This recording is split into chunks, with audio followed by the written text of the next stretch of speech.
to you all. How are you? Good morning, good evening, good afternoon, wherever you are in the world. How are you guys doing? How are you guys doing? Well, like I do say, thank you so much for joining our lives. Thank you for sharing our videos. Thank you for recommending our channels to your world. Thank you for commenting. Thank you for being there for us. Tonight, I want to talk about something that may sound soft on the surface, but is actually one of the deepest realities in life of a human being. As I do these lives every now and then, I get to talk to a lot of people and I see different realities with people. I want to talk about unlocking your inner child. Unlocking your inner child. Now, when some people hear that phrase, they may think it sounds emotional in a light way. They may think it sounds abstract.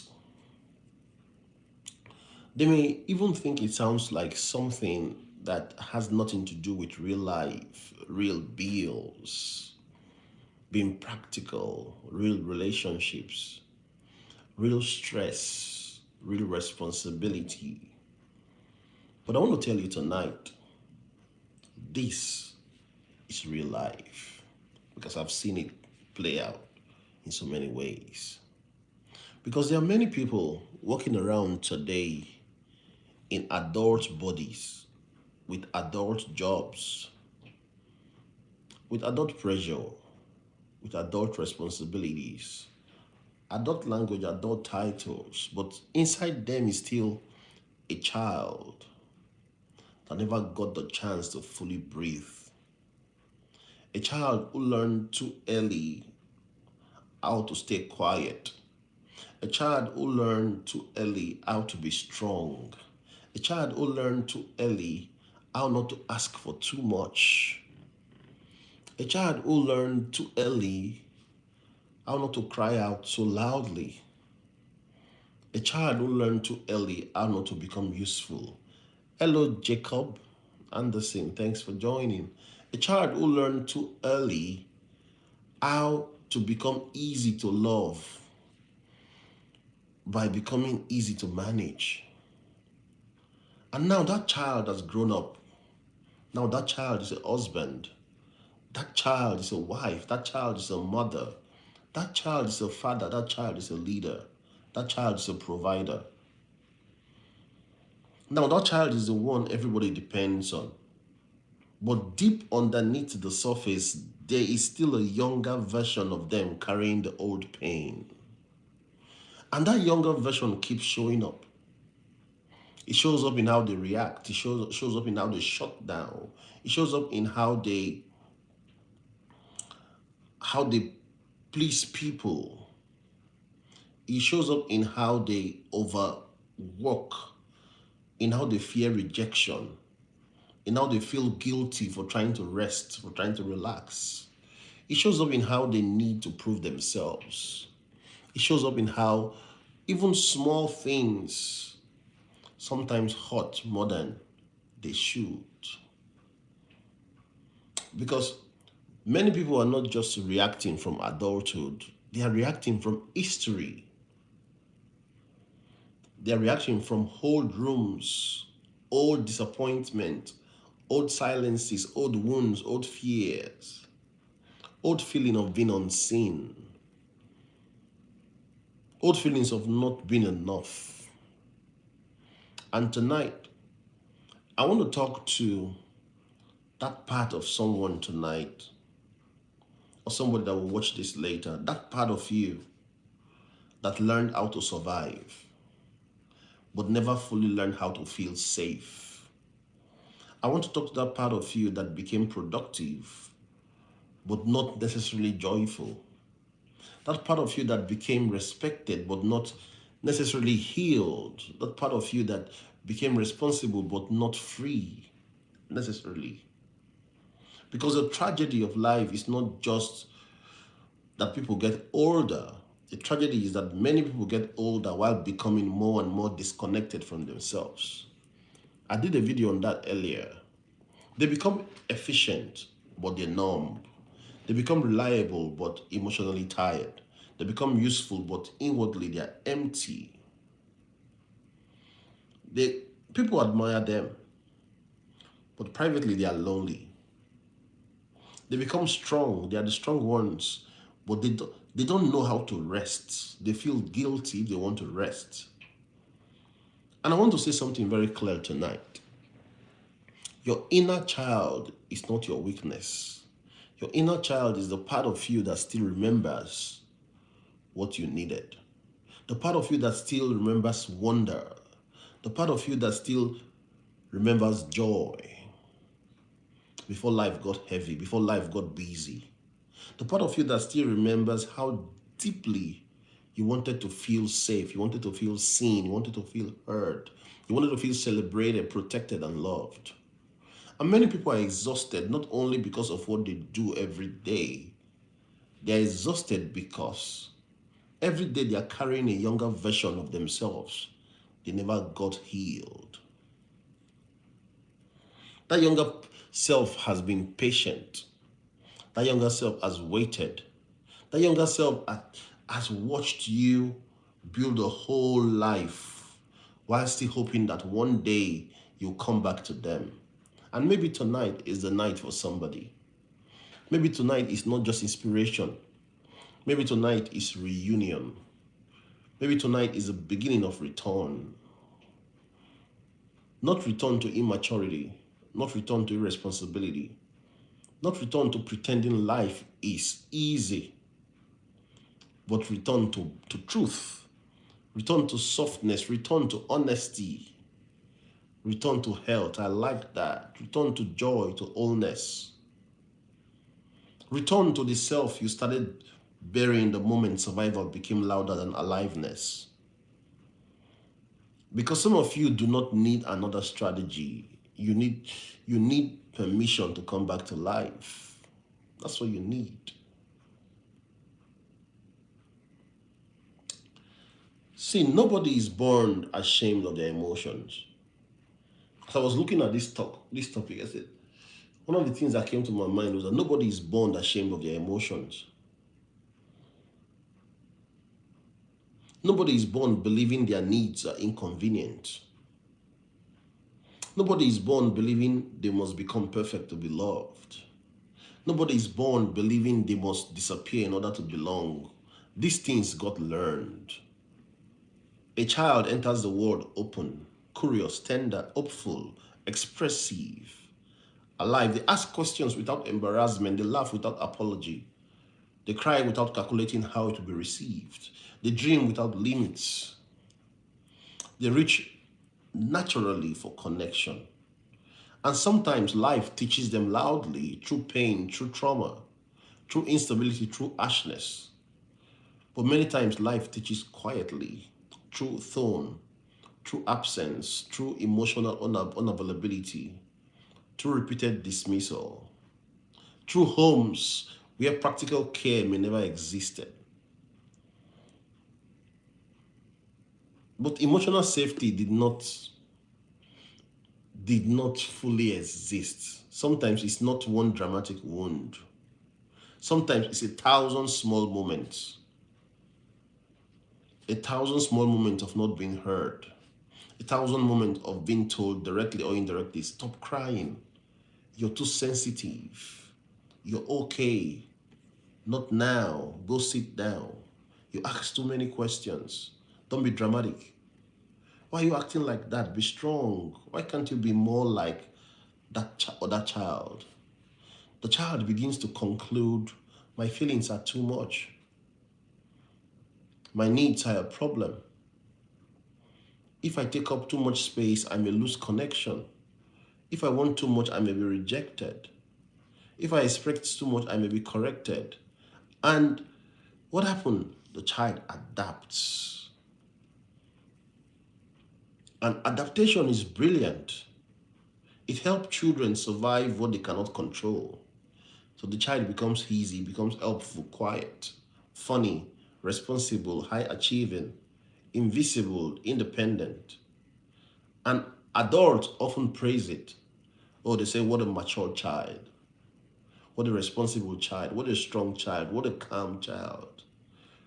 But sometimes what looks like maturity is pain with nowhere safe to go.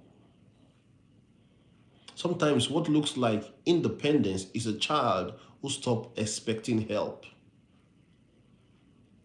Sometimes what looks like calm is a child who learned to suppress things.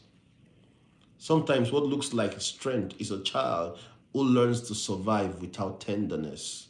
And that child grows up. Now they're 35, now they're 25, now they're 40, they're 50, they're 55. And their childhood coping, those mechanisms are still alive inside them. Only just that now some strategies are protecting them and costing them too.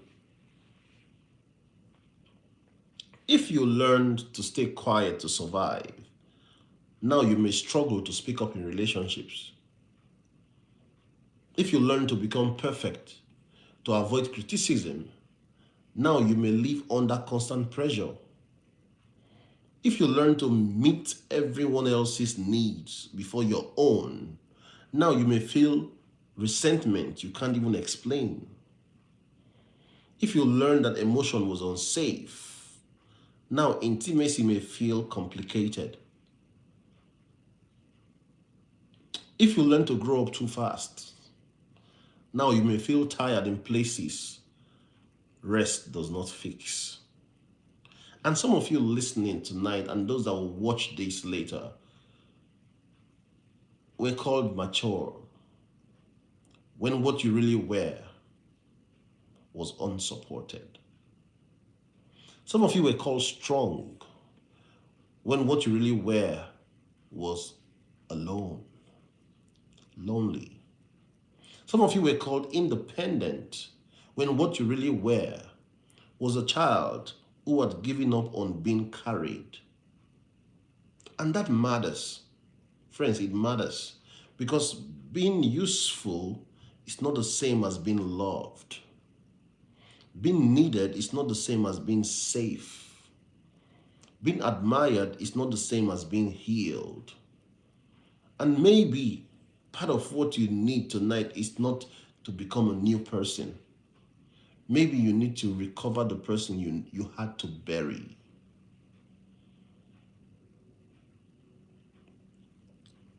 As I was looking at this topic, it got to a point where it felt emotional for me because we all adults, but we forgot that we were once children. And a lot of us are still carrying those children tendencies.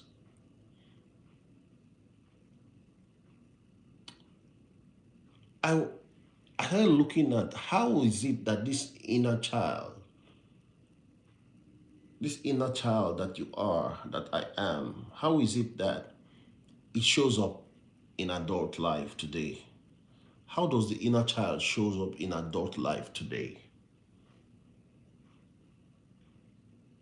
This is not theory because it shows up in marriages. The inner child shows up in parenting. It shows up at work. It shows up in friendship. It shows up in leadership. It shows up in loneliness. It shows up in ambition. It shows up in everyday emotional life. A grown adult gets very hurt by a small moment of being overlooked. A woman keeps saying yes when she's exhausted. A man becomes angry over something minor, but later realizes the reaction was bigger than the situation. A high achiever meets major goals and still feels strangely empty. A husband gets silence in conflict because he never learned that emotional honesty can be safe. A wife feels deeply wounded when she's not emotionally noticed, because neglect has old roots in her life. A parent overreacts to a child making noise, then sits alone later wondering, why did that affect me so much? An employee spirals after feedback. A leader cannot stop controlling every detail. A person hears one delayed replay or a reply somewhere and suddenly feels panic in their chest, in their gut. These things they're not always random, my friends. They're not random. Sometimes the present touches the past. Sometimes the event is small, but the feeling is old. This is why a moment today can feel bigger than it should. Because maybe it's not just about today, it's about the younger you that knows what dismissal feels like. It's about the younger you that knows what it meant to be forgotten. It's about the younger you that learned to to study tone for danger. It's about the younger you that learned connection could become unstable. And because of that, adult life feels complicated. You're not only managing reality, you're managing memory. And memory is not just in the mind, it lives in the body, in the nervous system, in the reactions, in the habits, in the speed with which fear arises, in the way silence affects you. Memory lives in the way criticism hits you, in the way rest makes you uncomfortable. That is why some people can be deeply loved and still fear abandonment. That is why some people can be successful and still feel small inside. That is why some people can be in safe environment and still feel on the edge every time. Because unhealed pain does not disappear just because time passes. Time passes, but pain waits. It waits in your triggers. It waits in your defense mechanisms. It waits in your relationship. It waits in your work. It waits in your exhaustion. And one of the hardest things is when the person spends years shaming themselves for patterns that makes perfect sense once their story is understood. So let me say this gently, friends. You are responsible for your healing. Yes, you are. But you should stop shaming yourself for what survival taught you. Shame says things like, what is wrong with me? Healing says, what happened to me? And what do I need now going forward? That question can change your life. That question in and of itself can change your life. It's not a case of what is wrong with you. It's a case of what happened and what do I need today to make me better going forward. I was looking at this inner child concept. Then it drew me to the point of a woman who learned how to shrink. So let me paint a picture for you.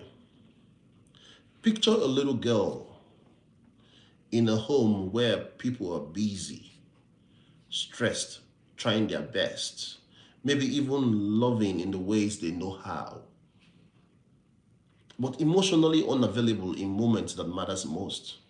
She's sensitive, she's thoughtful, she notices nice things, she wants to tell stories, she wants to be noticed, she wants to be girly girly.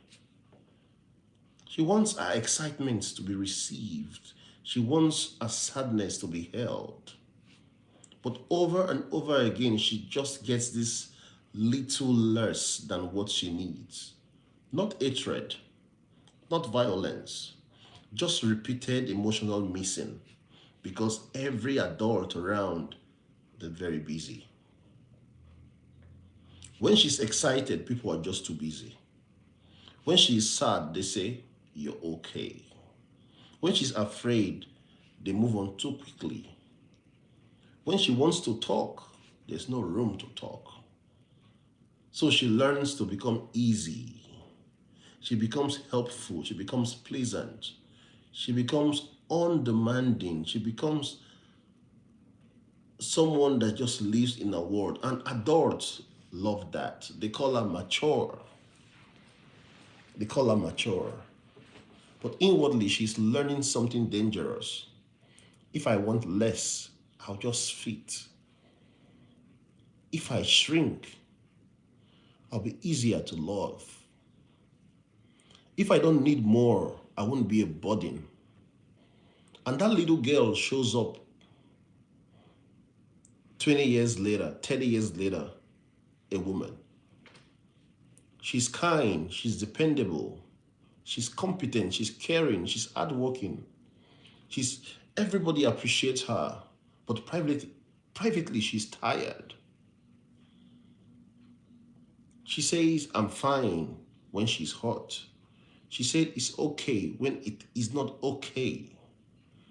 She gives and gives and gives, hoping somebody will notice her.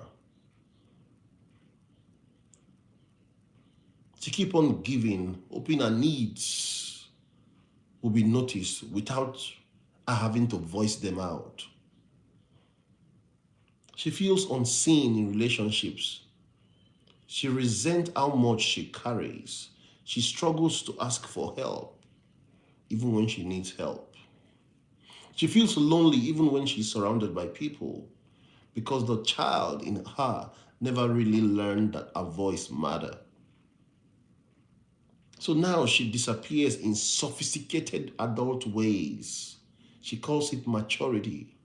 She calls it kindness. She calls it patience. But really, she's shrinking. And maybe some women listening tonight, or those that will watch this later, know exactly what I mean. Maybe you're the one everybody leans on. Maybe you carry the emotional weight of a whole clan, of a whole family. Maybe you keep things together at work and at home. Maybe people call you strong. But deep down, there's a quiet ache in you that keeps asking, what do I get to be held to? When will somebody notice my needs? That question matters because shrinking is exhausting. Hiding is exhausting. It is performance, it is acting. It takes energy to keep minimizing yourself. It takes energy to translate pain into politeness. It takes energy to stay nice while you're quietly hurting. And sooner or later, the child inside you starts knocking through tears, knocking through burnout, knocking through resentment, knocking through emptiness, knocking through what strange ache, or that strange ache that says something in me has been neglected for too long. What about the man? Let me paint a picture of a man. Now let's picture a little boy. He's so soft hearted, he's curious, he's playful. He feels deeply, but he grows up in an environment where tenderness is not handled well. When he cries, he's told to toughen up. You're a man. Men don't cry. When he's scared, he's mocked. You're men. Men don't get scared. When he wants comfort, he's told to be a man. When he's emotional, he's told, he's made, that makes him feels weak. And that makes him looks weak. So he's told to remain a man. So he learns something quickly. He learns that softness is dangerous. He learns that vulnerability exposes him. He learns that if he wants dignity, he must close up himself. So what happened? He builds an armor around himself. He becomes composed. He becomes strong. He becomes useful. He becomes reliable, he becomes stoic, he becomes a provider, and people admire him. They say he's solid. They say he handles things very well. They say he does not complain. Look at him. Oh, he's a knight in shining armor. And what they do not see is this. Behind the strength is a child who never learned how to carry tenderness without shame. And that boy grows up into a man. He loves people deeply but struggles to express it. He cares, but when conflict comes, he withdraws. He feels pain, but sadness comes out as irritation. He wants intimacy, but vulnerability feels dangerous. His children's emotions sometimes overwhelm him. His wife says, "Talk to me," and he feels pressure in his chest. People think he's distant, but often distance was learned. It was protection, it was survival. And maybe some men listening tonight understand that. Maybe you've spent your whole life being the strong one. Maybe you provide, you show up, you handle the pressure. Hey, Mohammed, how are you doing? You carry a lot, but privately, you do not know how to let people in. Maybe you do not know how to say, that hurts me too. I feel hurt. Maybe you do not know how to ask for comfort without feeling exposed. Maybe you are trained to think that manhood meant emotional absence. But it doesn't, my friend, it doesn't. Whether womanhood, whether manhood, it doesn't. Hardness is not the highest form of strength. Emotional numbness is not maturity. A healed man is not weak. A healed woman is not weak. A healed man is powerful in ways many people never became. A healed person can love clearly. A healed person can lead with wisdom, can protect without control, can apologize without losing dignity. A healed person who can be tender without feeling fragile, be strong without becoming stone. A healed person can be, and maybe what some men and women need is not more success. Maybe they need permission to feel again, to feel that child in them again. The permission to feel, to want to fly again. As I was looking at this title, I thought about this, the inner child in marriages and relationships today. How does that play out? See, relationships reveal what is unhealed because love has a way of touching the deepest places in us. If love felt inconsistent growing up, you may become anxious when someone pulls away. Thank you, Humble Beginnings. Thank you so much. A delayed message feels bigger than it should. A change in tone affects you deeply. Not because you are irrational, but because your nervous system knows what instability feels like. If love felt conditional, you may perform in relationships. You become the helper, you become the fixer, the one who earns their place, the one who feels they must be useful to be safe. If closeness once hurts you, real intimacy makes you want to run. You want love, but when someone gets too close, you tense up, you tighten up. If your emotions were mishandled and toyed with, conflict may feel bigger than it is. A disagreement may feel like danger. A hard conversation may feel like rejection. So now, adult relationships become complicated because the younger self keeps speaking. A wife says, "You never really hear me." But beneath, that may be an old pain of not being emotionally seen. A husband says, "Nothing I do is ever enough." And underneath, that may be a long history of shame. Two adults are talking in the present, but younger versions of them are reacting underneath the surface. That is why some couples keep arguing about little things. But the pain is not really about the little thing, it's about what the moment touches. Some are feeling unseen, they are feeling unimportant, they're feeling criticized, feeling unsafe, feeling forgotten, feeling like love has become unstable again. And if people do not understand this, they keep fighting at the surface.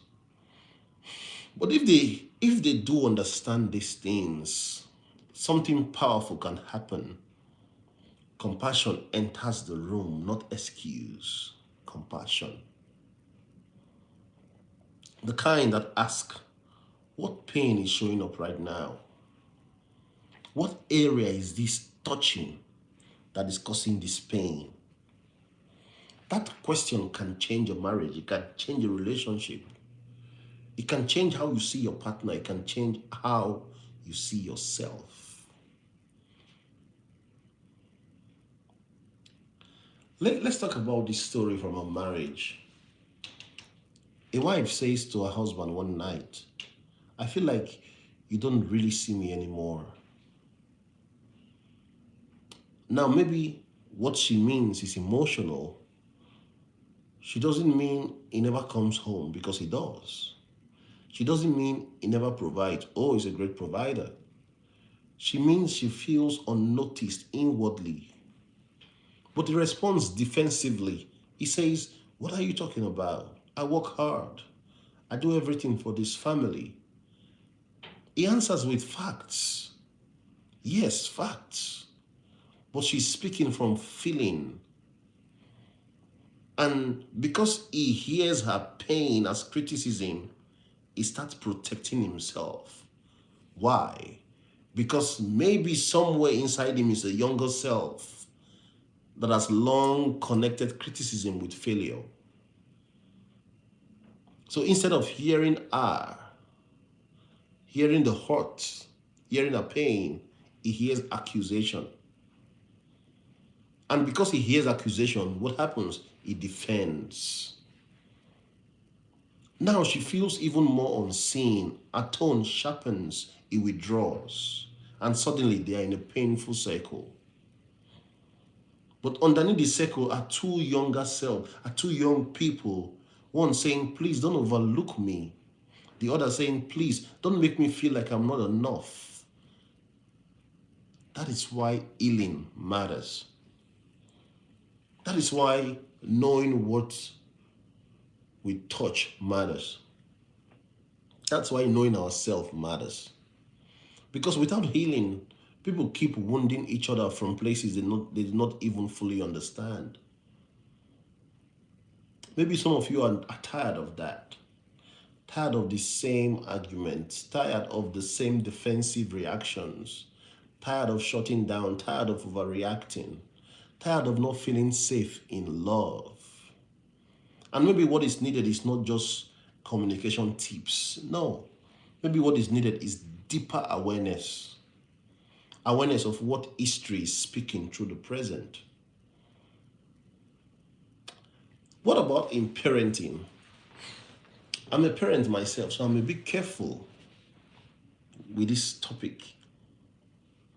Parenting exposes a lot. It does. And why so? Because children are emotional. Children are messy, they are needy, they are repetitive, they are loud, they are dependent, they are open. And if you have unresolved pain around need, around emotion, around noise, or vulnerability, your children can unknowingly touch those places. A child cries loudly and you become irritated too fast. A child keeps asking questions and you feel more overwhelmed than the moment seemed to deserve. A child wants comfort, but part of you feels pressure instead of ease. That does not mean you do not love your children. No, that's out of the discourse. You do love your children. It often means parenting is touching the places in you that were never fully suited, the places in you that were never fully healed. A parent who was never comforted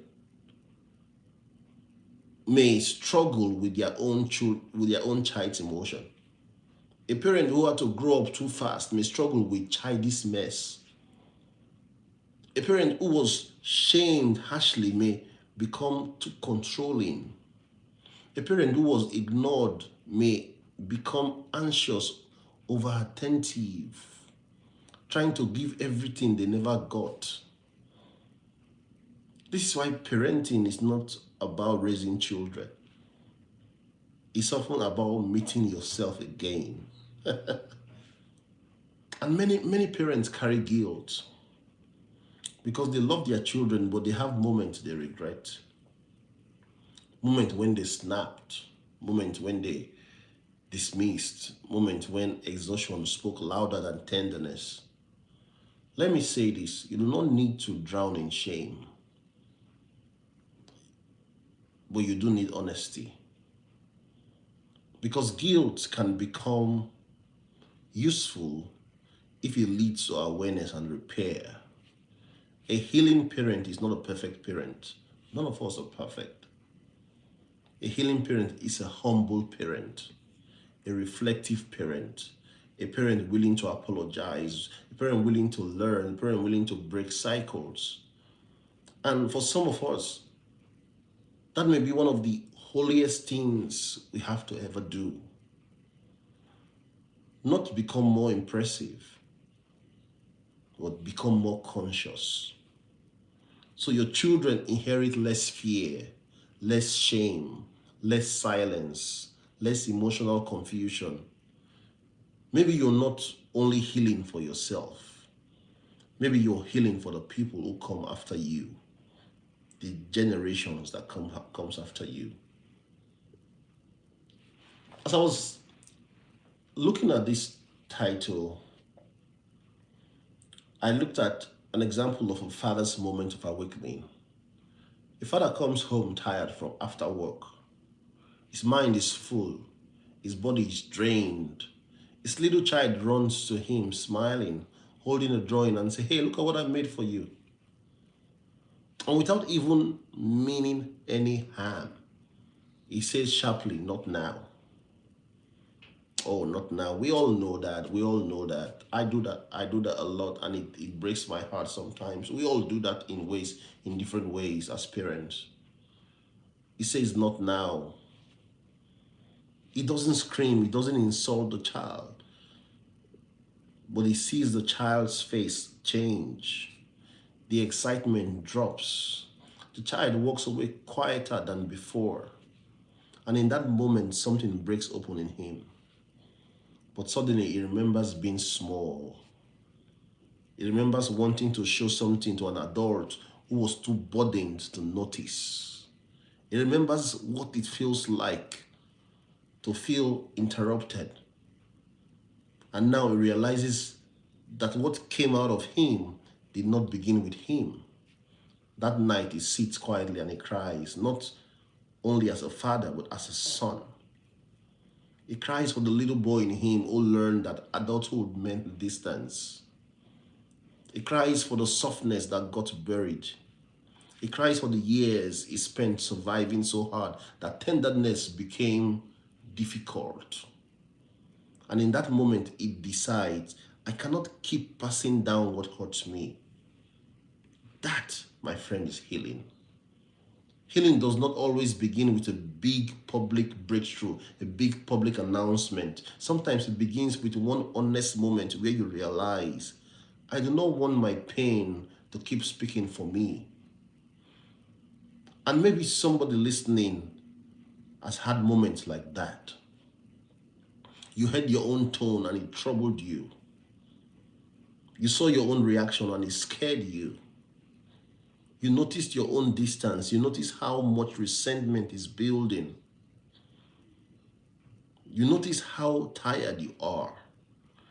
And something in you started saying, this cannot be the only way to live. Friend, listen to that voice. Listen to that voice. That is the reason talking to you. What about the child who became an overachiever? Let us talk about overachievement for a bit. Because some of the most accomplished people in the world are still driven by a child who never felt like anything is enough. There's nothing wrong with ambition. I am very ambitious and I love ambition. Nothing wrong with excellence. Nothing wrong with wanting to build, to lead, to create, to grow.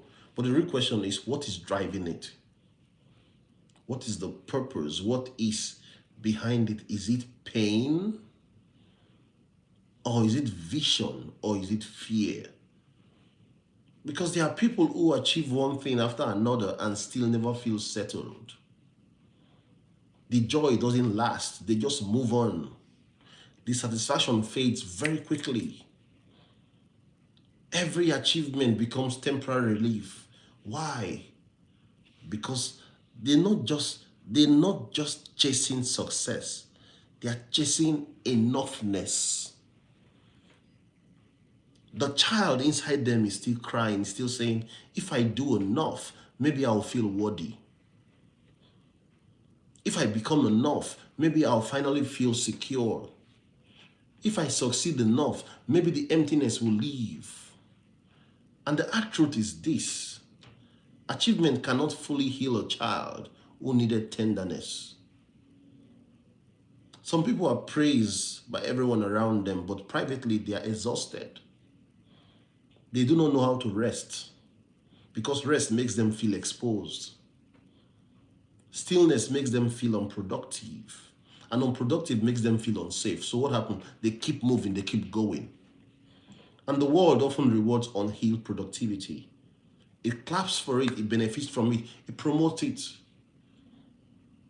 So nobody stops to ask whether the achiever is alive inside or is dying.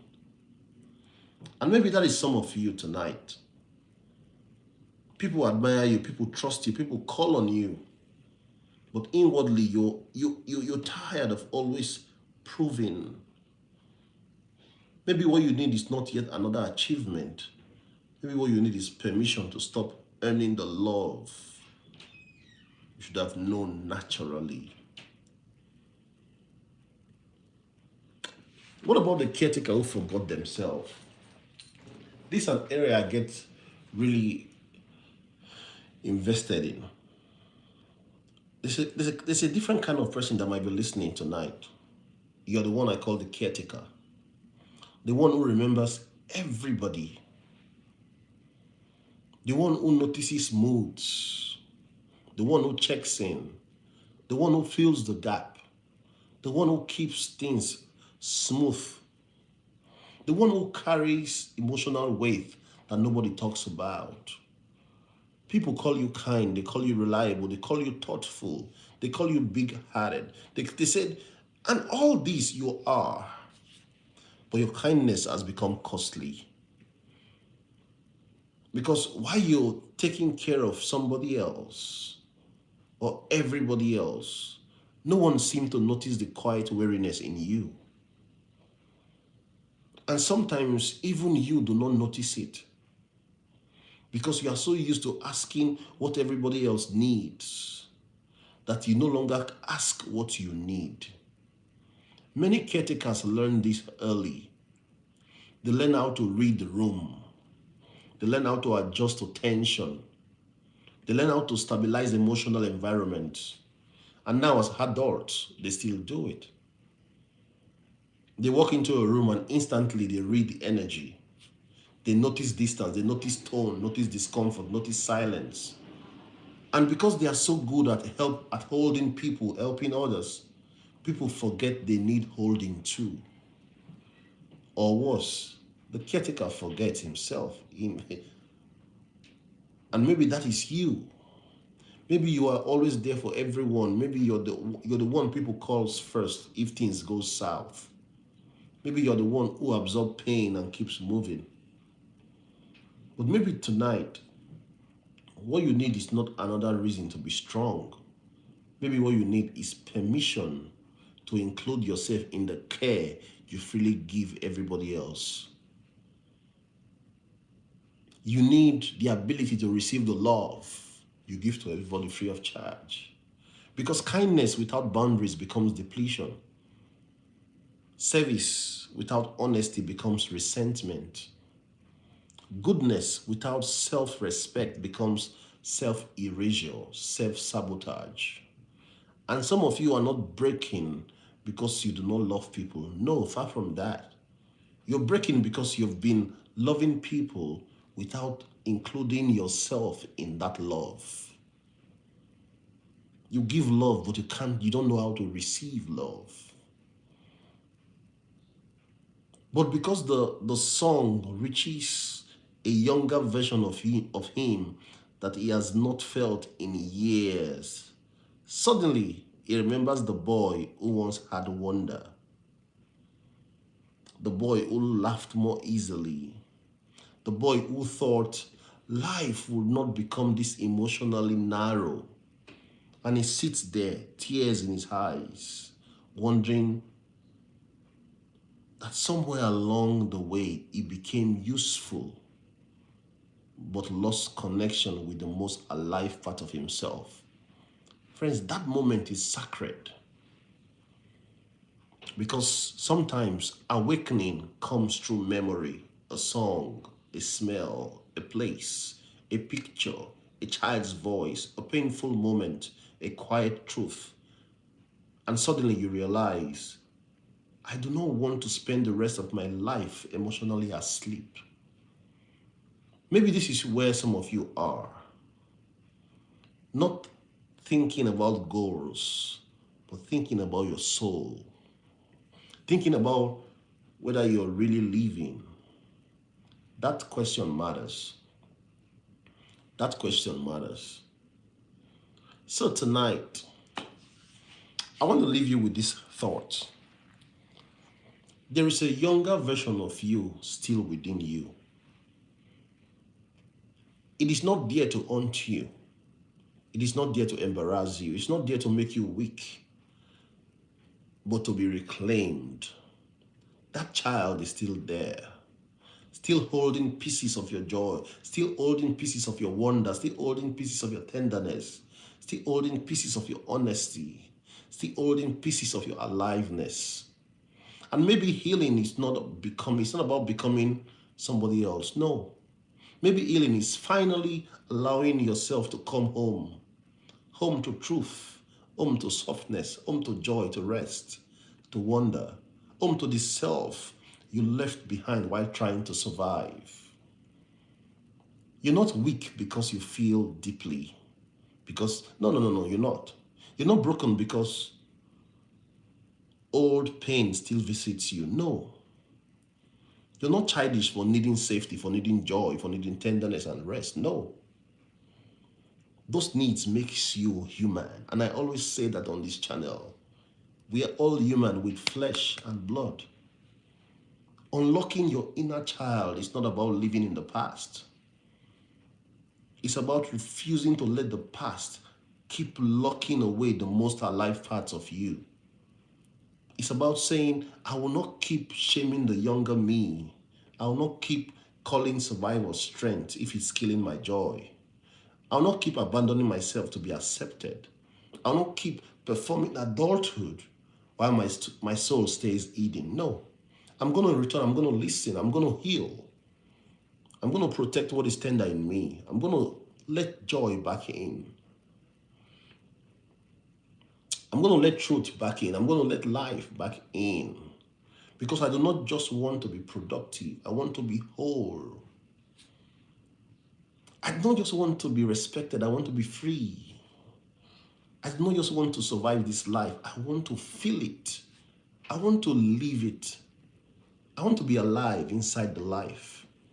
And if that means I have to meet the child in me with compassion, if that means I have to grieve, if that means I have to unlearn some hardness I learned on the way, if that means I have to speak to myself differently, if that means I have to stop hiding behind strength, then so be it.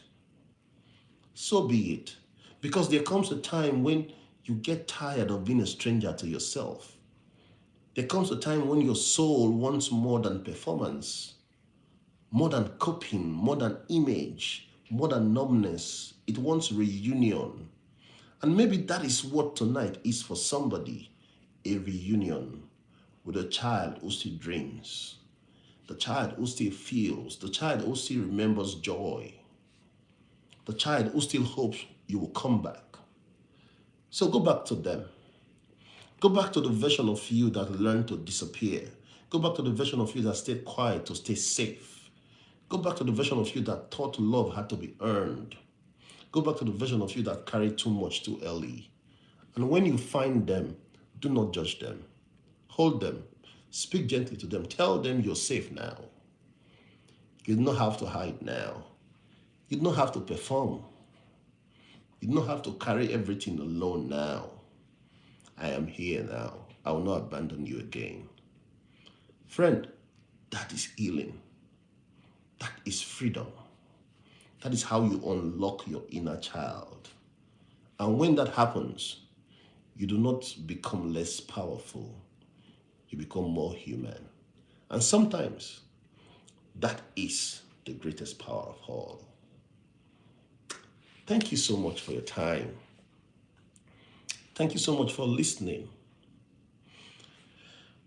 These are the kind of thoughts we share on this channel. Thoughts that'll make you think. Thought that'll put you on the path of growth. If you've not hit the subscribe button, kindly hit it. And let us know what you think about this. Nothing is right, nothing is wrong. We're all here to learn. But the idea is growth. Oh, thank you so much, Humble Beginnings. I appreciate it. Well, if you're just meeting me for the first time, my name is Matt Miller, and this channel is called Built for More with Matt Miller. Here we talk growth. We talk really, really direction. No hype, no entertainment. If you need that, go to the next channel. Anyways, I call on you to hit the subscribe button. Share this live with someone that needs it. You might just be a lifesaver. This is me saying good night. I'll talk to you tomorrow. Peace.